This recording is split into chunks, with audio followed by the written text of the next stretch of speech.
यूं तो नरेंद्र मोदी जी के चुनाव में ऐसे अनगिनत वादे हैं, अनगिनत जुमले हैं जो उन्होंने चुनाव के बाद कभी पूरे नहीं किए। लेकिन पहली बार नरेंद्र मोदी जी फंस गए और जो चुनाव में उन्होंने वादा किया वो वादा उनको पूरा करना पड़ेगा। और जैसे ही मुख्यमंत्री पद की शपथ हुई उसके बाद मामला पहुंच गया सुप्रीम कोर्ट के अंदर। और बड़ी खबर मैं आपको यह बता दूं कि सुप्रीम कोर्ट ने भी याचिका को न केवल स्वीकार कर लिया है बल्कि सीजेआई चंद्रचूड़ इस मामले पर सुनवाई करने के लिए भी तैयार हो गए हैं। वो तैयार हो गए हैं, सुनवाई होगी। अब मसला क्या है?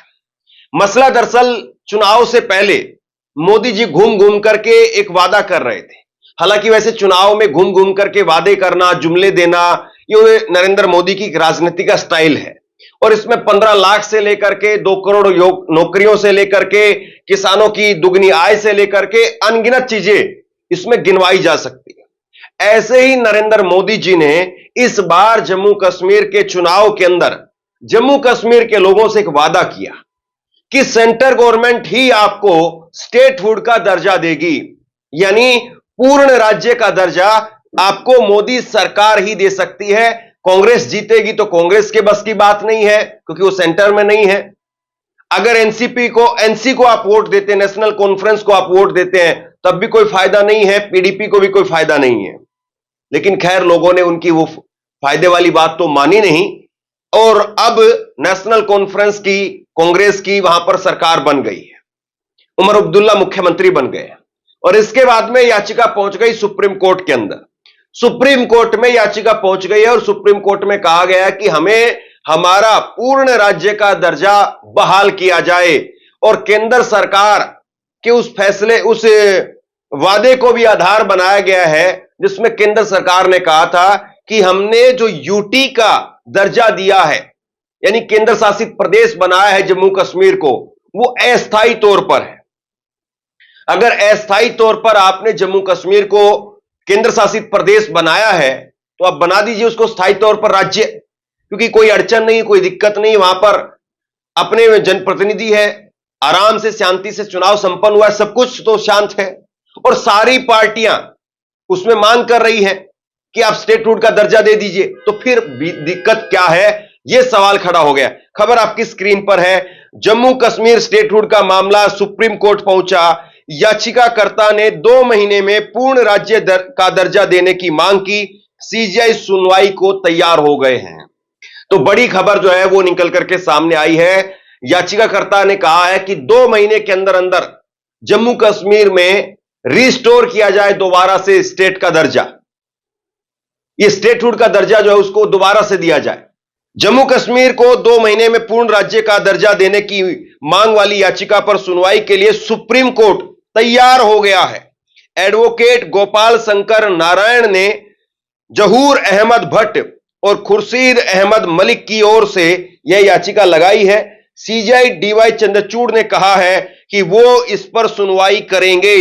याचिका में कहा गया है कि अनुच्छेद 370 पर सुनवाई के दौरान सॉलिसिटर जनरल तुषार मेहता ने जम्मू कश्मीर में जल्द ही पूर्ण राज्य का दर्जा बहाल करने का आश्वासन दिया था। यही चीज जो है वो आधार बनाई गई है। हालांकि मामले में फैसला आने के 10 महीने बाद भी केंद्र सरकार ने अब तक इस पर कोई कदम नहीं उठाया है। अनुच्छेद 370 को लेकर के सुप्रीम कोर्ट का फैसला 11 अगस्त 2023 को आया था। तो याचिकाकर्ता ने मोटे तौर पर जो बात कही उसको समझ लीजिए। याचिकाकर्ता ने कहा है कि उस वक्त में सॉलिसिटर जनरल यानी सरकार की तरफ से सरकार का पक्ष रखने वाले तुषार मेहता ने, उन्होंने जो है वो कहा था कि हम जम्मू कश्मीर के अंदर अस्थायी तौर पर अभी उसको केंद्र शासित प्रदेश का दर्जा दिया है, बाद में फिर से बहाल करें। लेकिन 10 महीने बीत गए इस बात को और 10 महीने बाद भी आज भी चीजें ज्यों की त्यों है। और एक बात आपको और याद रखनी चाहिए, जम्मू कश्मीर में जो चुनाव हुआ है वो भी सुप्रीम कोर्ट की वजह से हुआ है, बीजेपी की मर्जी से नहीं हुआ है। बीजेपी ने पहल नहीं की थी वहां पर चुनाव के लिए। सुप्रीम कोर्ट ने कहा था कि सितंबर 2024 से पहले पहले चुनाव करवाइए वहां पर, और इसीलिए चुनाव हुए। लेकिन अब याचिकाकर्ता इस बात को आधार बना रहे हैं, बेस बना रहे हैं कि मालिक इन्होंने जो है वो पहले कहा था, अब बताइए आप क्या कहें। अब जो है वो फंस गए हैं मोदी जी। मोदी जी फंस गए हैं और मोदी जी अब यहां पर क्या जवाब देंगे, उनकी तरफ से क्या कहा जाएगा, क्या तर्क दिया जाएगा कि क्या प्रदेश में शांति नहीं है, क्या प्रदेश में सब जो राजनीतिक पार्टियां हैं वो इसके लिए तैयार नहीं है, क्या जवाब दिया जाएगा, क्या तर्क दिया जाएगा। अगर आज आप देखें तो पूरी तरह से शांति बहाली है। अब ये अगर होता है कि कल को वहां पर माहौल अचानक से बिगड़ जाए, अचानक से कहीं पर कोई आतंकी हमला हो जाए या कुछ और हो जाए, तो फिर कहा नहीं जा सकता कि केंद्र सरकार जो है उस मामले को आधार बना दे कि यहां पर जो है माहौल डिस्टर्ब हो गया है। और केंद्र सरकार ने, मैं आपको एक जानकारी के लिए एक बात और बता दूं, जब ये बहस चल रही थी पिछले साल, तो केंद्र सरकार ने कहा था कि जब पुलवामा का हमला हुआ तब हमारे मन में आया था कि 370 को हटाना चाहिए और तब हमने इसको हटाने का फैसला लिया। हालांकि खैर ये बातें जो है वो बताने और कहने भर की हैं, बाकी बीजेपी के एजेंडे में था हमेशा से 370 को हटाना और बीजेपी ने सो किया। लेकिन अब जम्मू कश्मीर के लोग वो चाहते हैं कि 370 को दोबारा से बहाल किया जाए।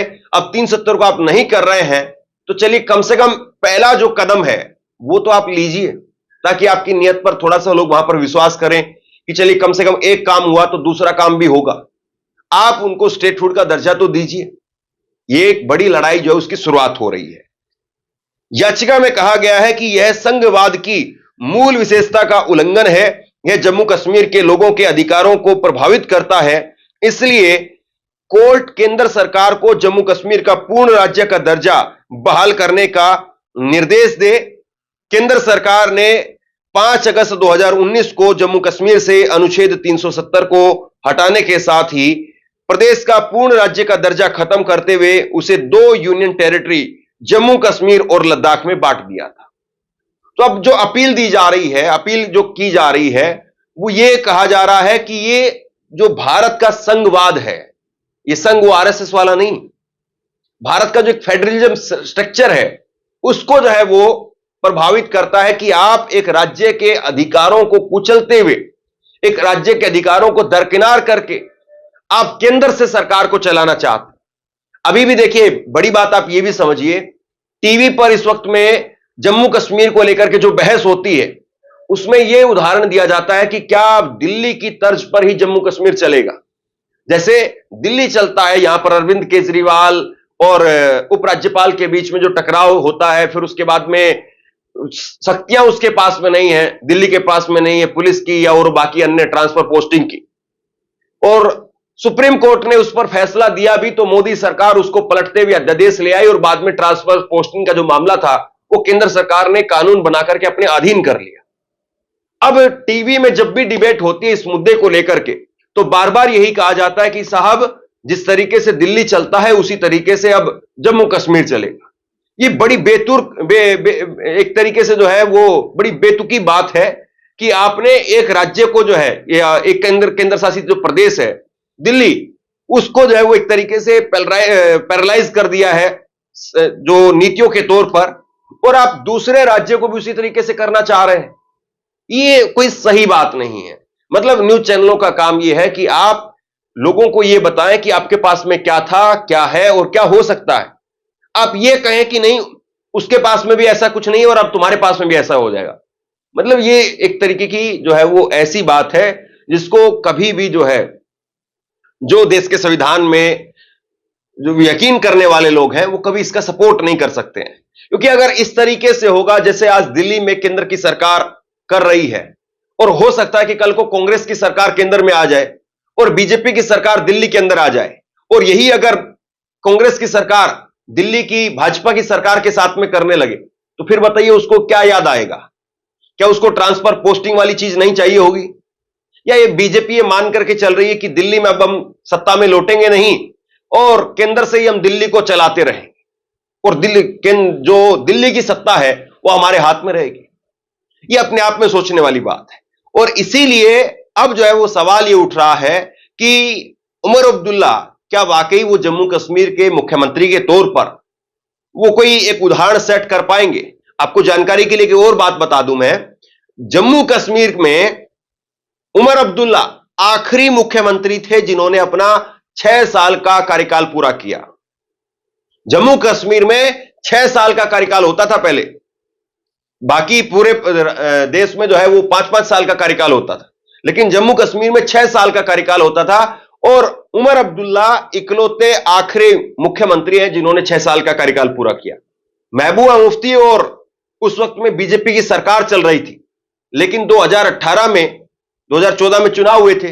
2018 में गठबंधन टूट गया था और सरकार गिर गई, और उसके बाद में राष्ट्रपति शासन लगा, और राष्ट्रपति शासन लगने के बाद में फिर 370 भी हटा और राज्य का जो दर्जा था वो भी चला। लेकिन एक बड़ी बात आपको और देखनी चाहिए, पुरानी खबर मैं आपको दिखाता हूं, फिर आपको बहुत कुछ समझ में आएगा। खबर आपकी स्क्रीन पर है। केंद्र ने कहा कि नॉर्थ ईस्ट से नहीं छीनेंगे स्पेशल स्टेटस, याचिकाकर्ता ने जताई थी आशंका। सीजीआई बोले, जब केंद्र गारंटी दे रहा है तो हमें संदेह कैसा है। और यह 23 अगस्त 2023 की खबर है। मतलब जिस वक्त में पिछले साल सुनवाई चल रही थी 370 को लेकर के सुप्रीम कोर्ट के अंदर, उस वक्त में यह बात निकल करके सामने आई कि क्या केंद्र सरकार जिस तरीके से स्पेशल स्टेटस मिला हुआ था जम्मू कश्मीर को, उसको छीनने का काम किया, तो क्या इसी तरीके से स्पेशल स्टेटस जो नॉर्थ ईस्ट को मिला हुआ है उसको भी छीनने का काम करेंगे। लेकिन केंद्र सरकार ने कहा कि नहीं, हम नॉर्थ ईस्ट के स्पेशल स्टेटस को नहीं छीनेंगे। और सुप्रीम कोर्ट ने भी उस वक्त में यह कहा कि जब केंद्र सरकार खुद कह रही है तो हम उस पर क्यों जो है बेवजह संदेह करें, क्यों उसमें बेवजह शक करें। खबर आप देखिए, 29 अगस्त 2023 को आर्टिकल 370 खत्म करने के खिलाफ याचिकाओं पर सुनवाई के दौरान केंद्र सरकार ने सुप्रीम कोर्ट से कहा था कि राज्य को 2 अलग यूनियन टेरिटरी में बांटने का कदम अस्थायी है। लद्दाख यूनियन टेरिटरी ही रहेगा, लेकिन जम्मू कश्मीर को जल्द ही फिर से राज्य बनाया जाएगा। इस पर कोर्ट ने कहा कि वे राष्ट्र हित में जम्मू कश्मीर को 2 अलग यूनियन टेरिटरी में बांटने के केंद्र के फैसले को स्वीकृति देने के इच्छुक है। कोर्ट ने कहा कि कोर्ट ने केंद्र से सवाल किया कि जम्मू कश्मीर को यूनियन टेरिटरी बनाने का कदम कितना अस्थायी है और उसे वापस से राज्य का दर्जा कब तक मिलेगा, इसकी जानकारी दी। तो केंद्र सरकार से तब भी सुप्रीम कोर्ट ने पूछा था, तब भी सुप्रीम कोर्ट ने कहा था कि आप बताइए कि कब जो है आप यूनियन टेरिटरी का दर्जा जो खत्म करके और पूर्ण राज्य का दर्जा देंगे। तो सवाल अब आकर के खड़ा हो गया है। सीजीआई तैयार हो गए हैं, सीजीआई इस मामले के अंदर सुनवाई करेंगे और 2 महीने के अंदर अंदर कहा गया है याचिका में कि आप पूर्ण राज्य का दर्जा बहाल करें। यानी एक तरीके से पहली बार मोदी के सामने यह मुसीबत खड़ी हो गई है कि चुनाव में जो बात वो कह रहे थे, कम से कम उस बात को अब उनको पूरा करना पड़ेगा। पूर्ण राज्य का दर्जा जम्मू कश्मीर को देना पड़ेगा। और आज की तारीख में कोई भी चीज ऐसी नहीं लगती है जो इस बात के खिलाफ जाए कि जम्मू कश्मीर को राज्य का दर्जा नहीं दिया जाए। अब देखना यह है कि मोदी जी या उनकी सरकार इससे बचने के लिए क्या बहाना निकाल करके लाती है। बाकी आप लोग बताइए, क्या जम्मू कश्मीर को पूर्ण राज्य का दर्जा दिया जाना चाहिए या नहीं? आपकी राय क्या है नीचे कमेंट बॉक्स में लिख करके जरूर बताइए। इस वीडियो को शेयर कीजिए और इसी तरह की तमाम खबरों के लिए ऑनलाइन न्यूज इंडिया को सब्सक्राइब कीजिए। आपका बहुत बहुत धन्यवाद।